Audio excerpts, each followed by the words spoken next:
అందరికీ నమస్కారం అండి.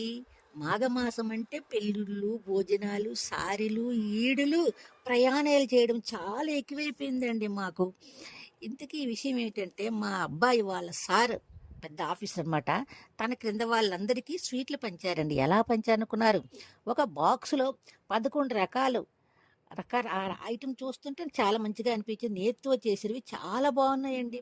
ఆ 11 రకాలు ఇచ్చారండి. చూస్తే నాకేంటో ఒక అద్భుతంలాగా, ఒక అరుదైన విషయంలాగా అనిపించింది. మా సైడు ఓ చిన్న సలివిడి, ఒక అరిసి, ఒక లడ్డు ఇస్తారు. కానీ 11 రకాల స్వీట్లంటే చాలా అద్భుతంగా అనిపించింది నాకైతే. ఆ స్వీట్లు చూస్తుంటే కూడా మంచి సువాసనగా మంచిగా ఉన్నాయి.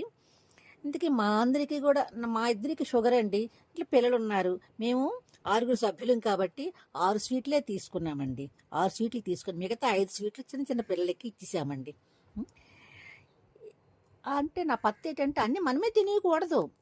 ఆ సార్ పేరు చెప్పి కొంతమందికి ఇవ్వాలన్న ఆలోచనతోటి ఒక 5 స్వీట్లే ఇచ్చాము. మిగతా 6 స్వీట్లు మేము తినేసామండి. ఆ సార్ ఆళ్ళ కుటుంబం ఆయురారోగ్య ఐశ్వర్యాలతోటి ఉండాలని మనస్ఫూర్తిగా కోరుకుంటున్నానండి నేనైతే. అందరికీ నమస్కారం అండోయ్. చుట్టాలు ఇంట్లో పెళ్లి జరిగిందని వాళ్ళ చుట్టాల ద్వారా